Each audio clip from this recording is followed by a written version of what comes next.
王女士和小五的家庭剧场，自从有了美少女壮士梁月的亲情加入，现在变得愈发精彩了。自从梁月出关搬到小五的隔壁后，可是把她给忙坏了。梁月为了吃到一手瓜，感觉都能扶着玻璃走上2里路。这天小五又被王女士按在地上摩擦，此刻小五向隔壁六姨投去了求助的眼光。这一个对视后，梁月那是彻底绷不住了，疯狂的摇手，像是在说：王老三，你欺负小孩算什么本事？有本事你过来，咱俩过2招啊！迫切想加入团战的美少女壮士，不仅用手拍打着玻璃，还隔着玻璃咬三姐的耳朵，看得出她是真的很着急。不知道如果梁月拿着美味的笋笋和王女士换小五过去陪她玩2天，王女士会不会愿意呢？早在梁月生日那天，也是她出关的第1天，梁月在自己院子里吃着美味的蛋糕，隔壁的这娘俩就趴在玻璃上吃瓜，看当时他俩窃窃私语的样子，怕不是王女士在给小五绘声绘色的讲她六姨炸糊的光荣事迹。小五啊，妈妈给你讲，别看你六姨肚子吃的那么圆鼓鼓，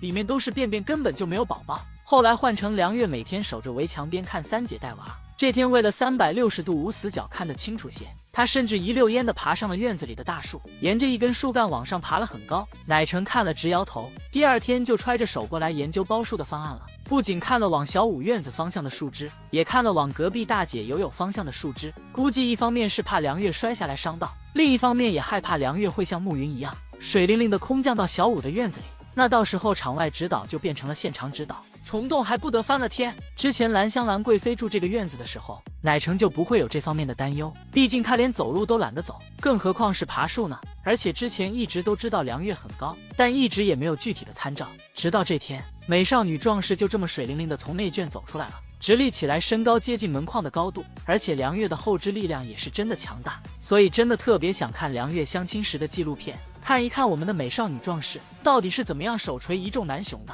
第三妹长得真的太好看了，看起来软绵绵糯叽叽的，虽然她和小五哥哥小时候很像，但又没有小五的憨气，给人一眼看上去就是女孩子的感觉。小年纪的齐三妹就会十分标准的一字马了，而且齐三妹不仅和小五哥哥长得像，也是小年纪就只想回家。墩墩外公把她抱出来晒太阳，她就孤勇着想回家，但每次都是孤勇半天，刚爬出垫子就被墩墩外公抱回去了。这就不禁让人想起小五小时候出来晒太阳的场景，总是喜欢迈着模特步，屁股一扭一扭的走回家。齐三妹被抱出来晒太阳时，好奇女侠总是不放心，一直趴在门口看着。之前有一次好奇女侠独自出外场，就趴在窗户上往里看闺女，即便是她生日当天有美味的大蛋糕和好玩的雪，她也是只待了一会就喊奶成开门，着急回家带孩子了。好奇妈妈真的很爱她的齐三妹，墩墩对这个亲外孙女也是宠爱的很，每次抱着齐三妹出来时，感觉扬起的嘴角压都压不住，大家也都纷纷评论说，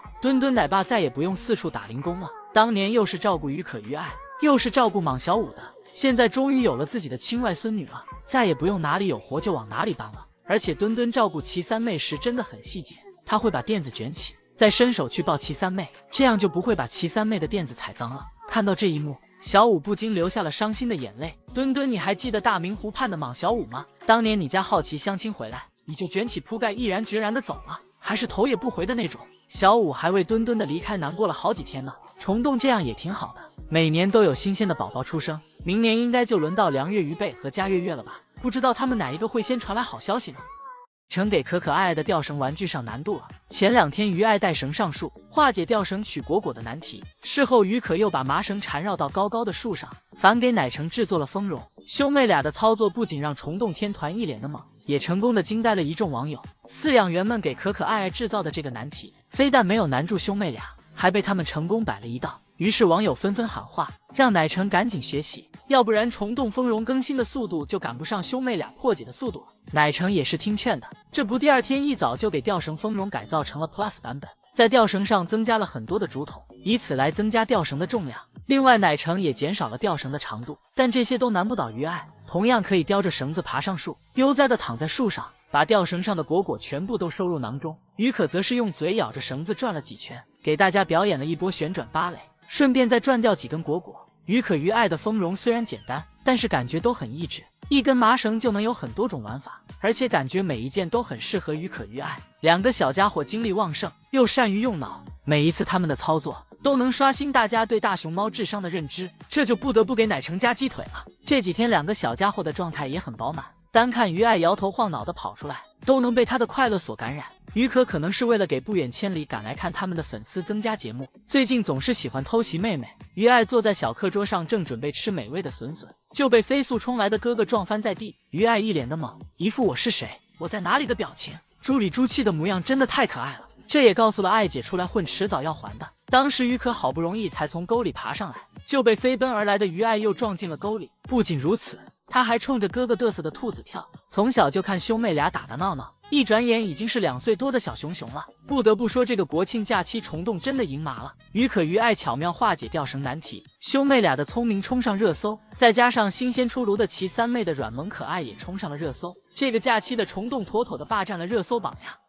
我考古长龙雷友友的黑料才知道，为什么都说他是凭实力单身。有书作为长龙的榜一大哥，长得高大威猛又帅气，他还和长龙的一众美女熊没有近亲关系，那他为啥至今单身，硬生生的把自己活成了妇女之友呢？据青姐爆料，其实长龙给过友友不止一次机会，先是撮合他和菊笑，刚开始两熊处的还挺好，但到关键环节友友却不会了，竟然4条腿都站到了菊笑的身上。当时的友友有130公斤，而菊笑只有100公斤，结果他就这么水灵灵的站在人家菊笑身上了。跟菊笑现在给他一次机会吧，让他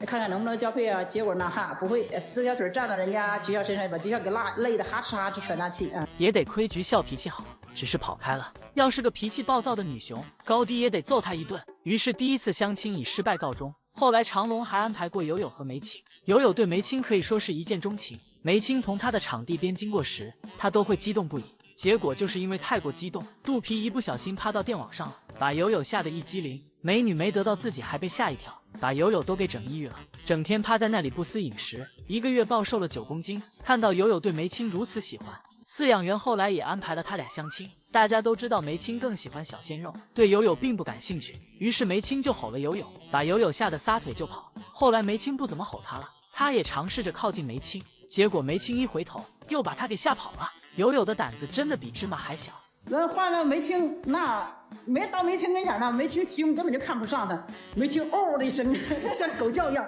哇呀，掉头就跑，跑得那样快呀！还有一次，婷婷从他门口经过时吼了他一声，把友友吓得满场跑。他是平等的害怕每一只女熊，谁都能过来骂他几句。所以他经过婷婷的门口都是小心翼翼的哈，不敢发出太大的声音，怕婷婷，怕梅青，怕菊笑，分分钟还怕所有的女熊哈。所以说到长龙的底层熊，酷酷只能排第2，友友才是实至名归的第1。后来的友叔也是封心所爱，当起了妇女之友，就算发情期也可以和女熊隔着围栏友好相处。反正他把所有的一些雌性大熊猫都发展成了闺蜜。这傻乎乎的气质，倒是和他远在大连的老弟金虎有些相似呢。